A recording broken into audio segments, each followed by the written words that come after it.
Hola, ¿cómo estás, Fernando? Buenas noches. Saquemos una primera duda.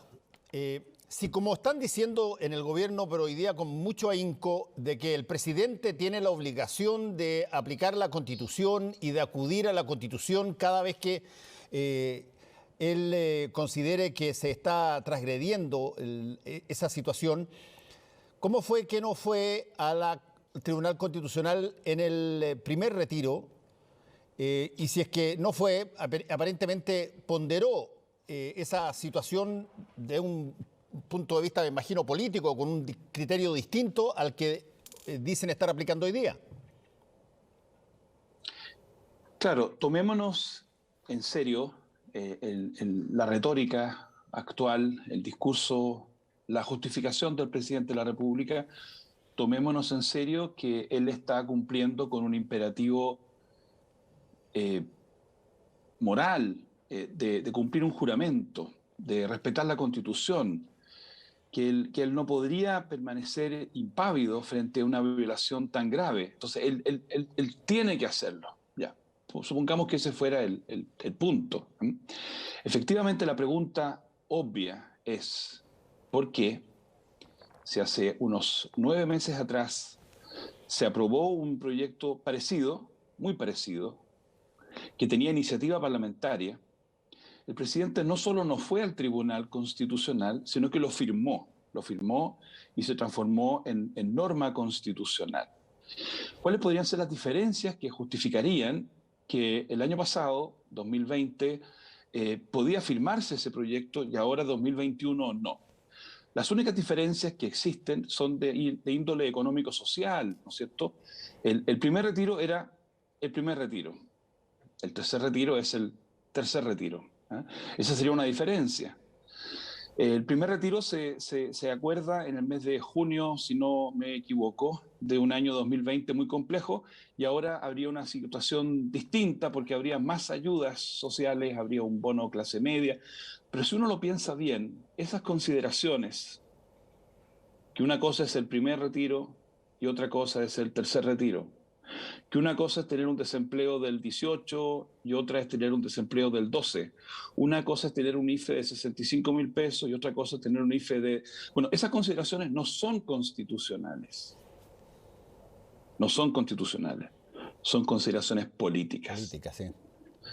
Entonces, la verdad de las cosas es que este discurso tan enfático está contradicho por la propia decisión presidencial de hace apenas 9 meses atrás, 8 meses atrás. La Constitución era en este punto la misma, los argumentos habrían sido los mismos. Y sin embargo, en esa oportunidad no quiso ir al Tribunal Constitucional y no solo, repito, no solo no fue al Tribunal Constitucional, sino que firmó esa reforma. Y ahora eh, se nos intenta convencer que no tiene otra alternativa, que no le queda otra, que no es algo que él quiera hacer, sino que él debe hacer. Yo de verdad encuentro que ese fundamento está contradicho por este recuerdo que acabamos de hacer al primer retiro. Y por otra parte, una parte de la argumentación contra el tercer retiro, una parte del requerimiento, que insinúa que no es posible que se usen dineros que son para la jubilación, para otro fin, y eso es parte del argumento jurídico. Sí. Eso está contradicho por el segundo retiro, porque ahí hubo un proyecto del propio presidente de la República que estableció un segundo retiro, que permitió que las personas tomaran plata que era para su jubilación y la usaran para pagar sus deudas, para comprar comida. Entonces, la verdad es que la propia actuación del gobierno le quita bastante fuerza, creo yo, fuerza argumental al fundamento del requerimiento actual.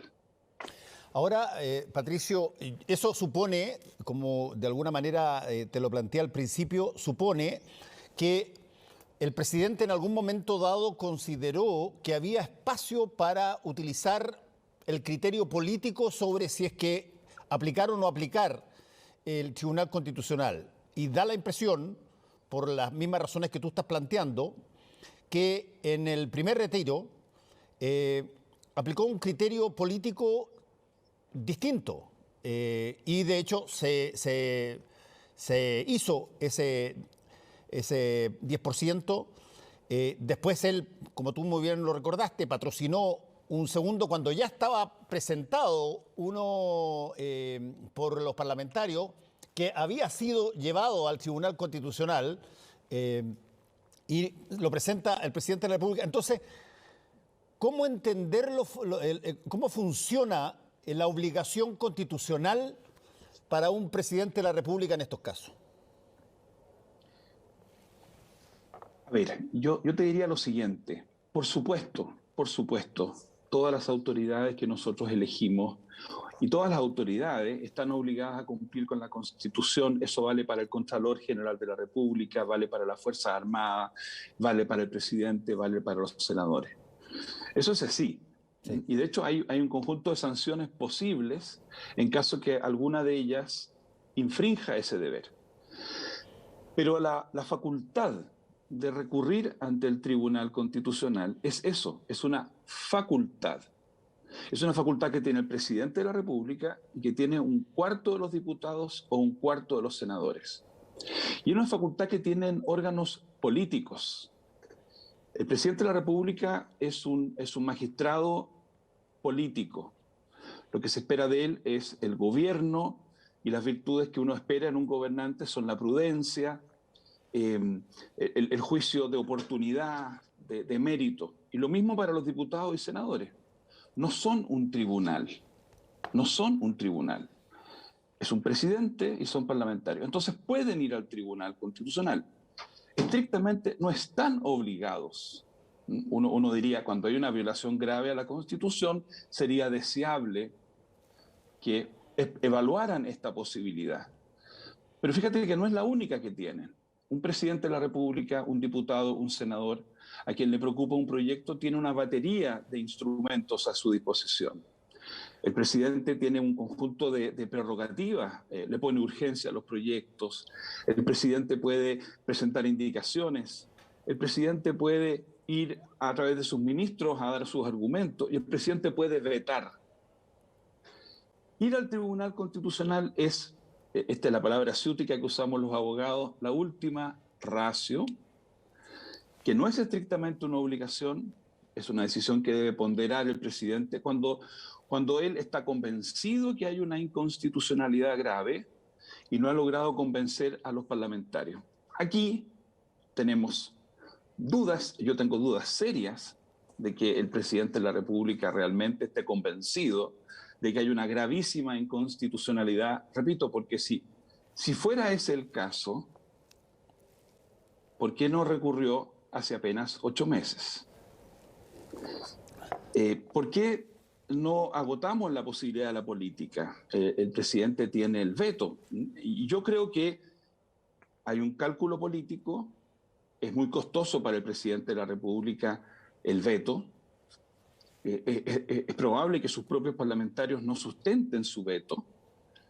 Entonces parece preferible ir a cargarle este problema, a entregarle este problema a un tribunal y confiar que ese tribunal resuelve el asunto.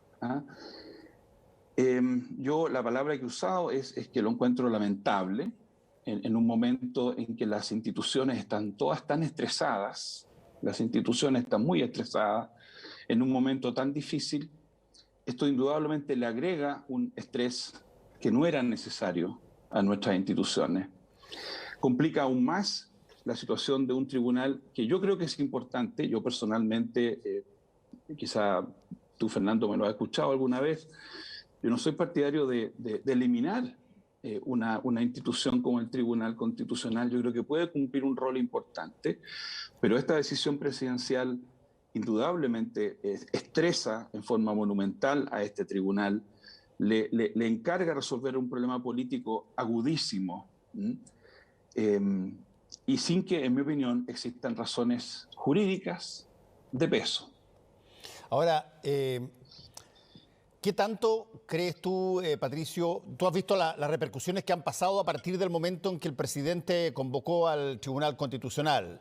Tú tienes un paro portuario, tienes a portas una movilización que ya fue señalada por parte de la Confederación de Trabajadores del Cobre, y no me extrañaría que se empezaran a sumar más gremios, digamos, porque básicamente todos están reconociendo en este acto una falta de empatía, una falta de solidaridad, que es una percepción, si tú quieres, incluso una interpretación humano-política, digamos, al respecto, no necesariamente constitucional o legal, pero están viendo una situación de carencia, de solidaridad en un momento dado donde el Estado le pide a las personas que no trabajen y que se queden confinados. Y ¿cómo ves de alguna manera que esto pueda repercutir, un poco lo que estabas diciendo al final, esto pueda repercutir en la forma en cómo el Tribunal Constitucional pueda ser evaluado a la hora de escribir una nueva constitución?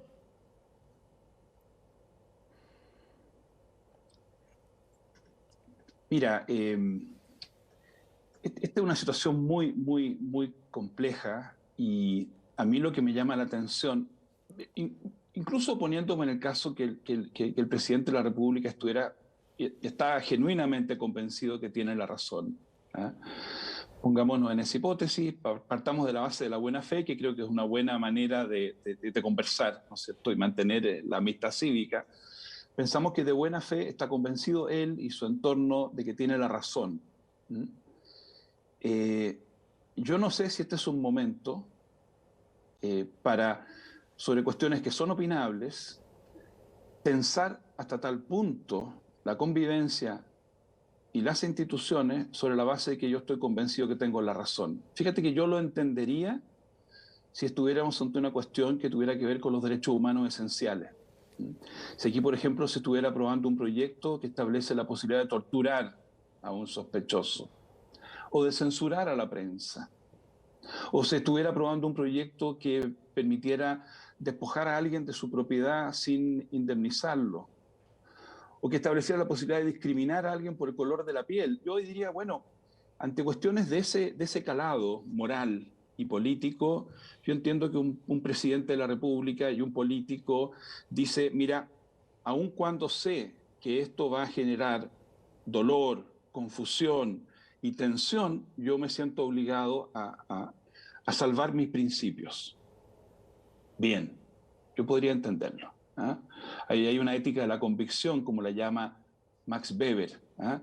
Incluso sin tomar en cuenta mucho las consecuencias de esa convicción. Yo lo podría entender.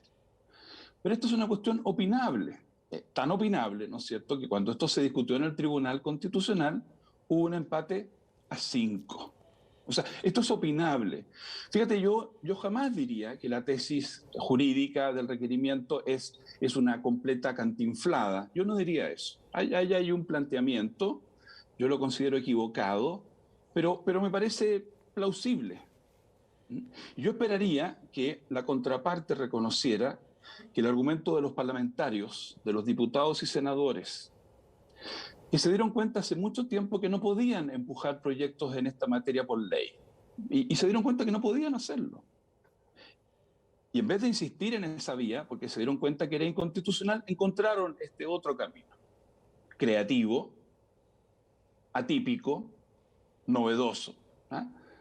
Uno podrá decir, no me gusta ese camino, esto de reformas constitucionales transitorias, pero reconozcamos que es una tesis atendible. Bueno, aquí tenemos dos tesis atendibles que se discuten en el Parlamento, donde discutimos las cosas opinables.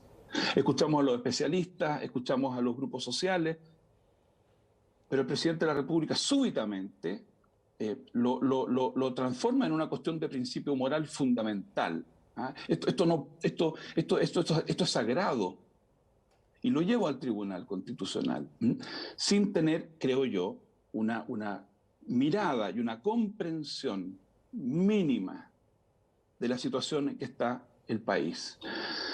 La misma ceguera lamentable que apreciamos en los días siguientes al 18 de octubre. Yo yo le tengo un enorme respeto a la figura presidencial, a la magistratura presidencial.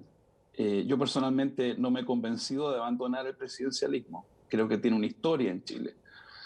Pero cuando observo el deterioro, la degradación de esta magistratura, por esta falta tú dices empatía, yo agregaría visión de largo plazo, visión de país, a mí la verdad me produce pena.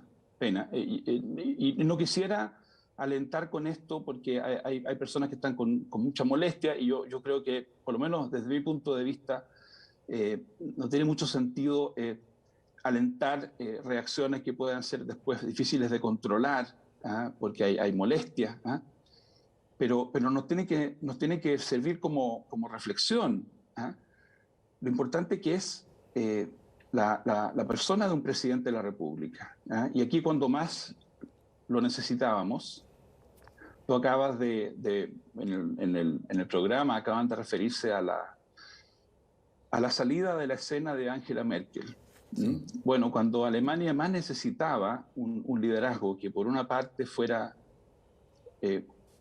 abierto a la ciencia y con capacidad de reconocer los errores, reconocerlo en primera persona singular. Angela Merkel dijo, yo me equivoqué. Fíjate que había sido una decisión tomada por los 16 líderes de los 16 Länder alemanes. Fue una decisión colectiva, este confinamiento para Semana Santa. Hubo una reacción y ella sale por televisión y dice, yo me equivoqué. Cuando más necesitábamos un liderazgo como país, más que quizás en muchos años, no lo tuvimos, no lo hemos tenido, con capacidad de autocrítica, porque cualquiera se pudo haber equivocado en marzo del año pasado. ¿Cómo íbamos a saber que íbamos a estar un año y medio después con esto? Cualquiera se pudo haber equivocado con el primer IFE, cualquiera se pudo haber equivocado con... Pero lo que uno pide es que cuando los errores que uno comete causan dolor, cuando los errores que... Todos hemos cometido errores, ¿no es cierto? Tú has cometido errores, Fernando. Yo cometo errores como abogado, como profesional, como papá, como profesor. Que cuando eso causa dolor, y dolor profundo, uno pide perdón. Sí. Mira,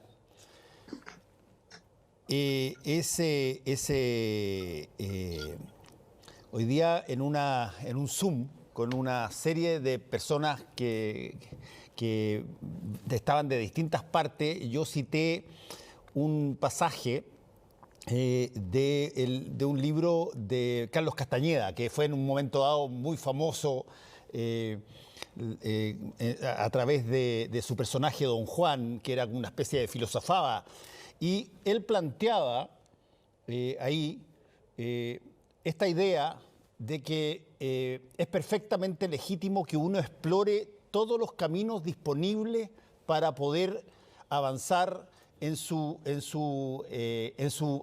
recorrido como ser humano. Eso implica de que alguien pueda cambiar de opinión, que alguien pueda tomar una idea que antes le parecía ridícula, que le parezca buena ahora. Pero agrega, y tú tienes que llegar y preguntarle a ese camino que has escogido solamente, que tienes que darte cuenta si el camino que escogiste tiene corazón o no tiene corazón. Y si es que no tiene corazón, ese camino no te va a servir para nada. Y yo tengo la impresión, usando esta metáfora, que el camino de recurrir al Tribunal Constitucional, pudiendo no hacerlo como la primera vez, el presidente lo hizo y ese camino no tiene corazón. Y probablemente no le va a servir de nada. Va a generar una situación que ya la estamos viendo. Hay una disputa y una situación tremendamente fuerte al interior de su propio conglomerado, que muchos de ellos van a votar a favor del tercer retiro. Y por lo tanto, me da a mí la impresión de que estamos esta vez con total conocimiento, tal cual como tú lo estás diciendo, Patricio, estamos con total conocimiento, a diferencia quizás de cuando se subieron los 30 pesos en el metro, donde no se sabía exactamente dónde iba a derivar. Hoy día estamos con total convicción de que esto causa daño, o por lo menos causa un daño moral, causa un daño emocional. Y esta medida, para usar nuevamente a Castañeda, me da a mí la impresión que la gente ha dicho, esto no tiene corazón. Y las cosas que no tienen corazón en política no sirven. Patricio.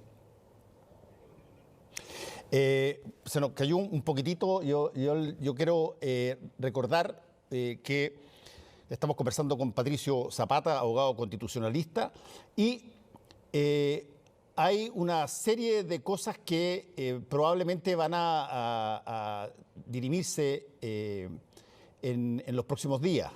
Ya lo dije, los portuarios iniciaron una serie de movilizaciones, los trabajadores del cobre han anunciado que lo van a hacer también, probablemente otros gremios en una de esas también lo hacen, y todos los argumentos que se han hecho ha sido más o menos un poco como el que yo acabo de decir de ese pasaje del libro de Carlos Castañeda, pero que es de alguna manera la falta de empatía para poder entender lo que está pasando, porque es perfectamente comprensible y concuerdo con Patricio Zapata, que va a estar con nosotros inmediatamente, es perfectamente comprensible que hace prácticamente casi un año muchas de las cosas que se decidieron hayan tenido un margen de error muy grande porque no había grandes antecedentes ni grandes evidencias sobre cómo era, cuánto iba a seguir, cómo se utilizaba tal o cual herramienta. Pero ese argumento cuesta mucho que se pueda defender hoy día porque, entre otras cosas, hemos visto todo lo que ha pasado. Hay una situación de cantidad de muertos que es muy alta y una serie de contagios que también han tenido brotes y rebrotes y, por lo tanto, hay una situación que a mi modo de ver amerita el mejor razonamiento, el mejor cuidado, asesoría, el estudio de las variables disponibles y desde ese punto de vista el escudarse en que está obligado el presidente a acudir si es que considera que es inconstitucional una medida, tal cual como lo dijo Patricio Zapata, que es una facultad, parece extraordinariamente cruel hoy día cuando hubo un momento en que el presidente tenía exactamente el mismo desafío y no ponderó de igual forma y permitió que ese primer 10% tuviera lugar. Entonces, aparentemente se nos complicó la situación con Patricio Zapata. Estamos todavía intentándolo ahí. Por lo tanto, creo que hay momentos bien importantes en la vida de los países donde muchas veces la única forma de ponderarlos en su importancia es cuando los historiadores lo miran hacia atrás, muchos años después. Sin duda, el estallido social va a ser uno de esos momentos que van a ser estudiados y van a ser vistos por historiadores a ver qué significó, cómo partió, y de hecho se han escrito varios libros al respecto. Yo tengo la impresión que si es que estas cosas, si lo que pasó hoy día no cambia o no tiene algún otro tipo de fisonomía donde incluya una apreciación realista de lo que está padeciendo buena parte de la población, probablemente este Tribunal Constitucional sea una de esas cosas que la historia va a marcar, Patricio, como un punto tremendamente importante en lo que han sido nuestros ires y venires en torno a nuestra democracia justo antes de generar una nueva constitución. Pato. Bueno, tú Fernando, has hablado de responsabilidades históricas. Estos son momentos en que las cosas que uno hace y deja de hacer, las cosas que hace bien o hace mal, tienen repercusiones. No quiero sobredramatizar porque son momentos en que hay demasiadas personas, digámoslo así, cargando, digamos, de intensidad las conversaciones, pero es efectivamente una tremenda responsabilidad la del Tribunal Constitucional. Yo confío en que revisen de nuevo el debate que hubo a fines del año pasado. Creo que hay buenas razones para reconocer que diputados y senadores, en la medida que cumplan con el quórum, que para algunas cosas es 3/5 y para otras es 2/3, pueden cambiar la Constitución en algo que es importante, pero no es, digámoslo así, el corazón de los derechos humanos, como es la iniciativa exclusiva presidencial en materia de gastos. Eso es algo importante, pero puede ser cambiado, puede ser cambiado. Puede ser cambiado en forma permanente o en forma transitoria. Yo espero que el tribunal revise eso. Tú hablaste de historia, yo no viví lo que voy a recordar, era muy niño, pero el primer tribunal constitucional chileno, el creado en 1970, tuvo en sus manos una responsabilidad muy grande allá por 1972, que fue pronunciarse sobre el proyecto de las 3 áreas. Fue una disputa que hubo entre el presidente Allende y la oposición. Yo no sé si una solución sobre ese punto hubiera evitado lo que ocurrió después. Probablemente no. Pero esa reforma constitucional era la posibilidad de encontrar una convivencia entre un área estatal, un área comunitaria y la propiedad privada. El tribunal se declaró incompetente. No quiso pronunciarse sobre eso. Esto es distinto, vivimos otro momento muy diferente, pero yo creo que el tribunal tiene de nuevo una gran responsabilidad. Estos tribunales tienen poder y, como dice el tío de Peter Parker, con gran poder viene gran responsabilidad. With great power comes great responsibility. Un tribunal constitucional tiene mucho poder y con eso viene anexa la responsabilidad de fallar de acuerdo a derecho, estrictamente de acuerdo a derecho, y no pensando en lo que conviene o no conviene a un determinado gobierno. Patricio Zapata, te quiero agradecer por este contacto con Combinación Clave. Que te vaya muy bien, cuídate. Y también, que esté muy bien, Fernando. Buenas noches. Chao. Volvemos en un ratito.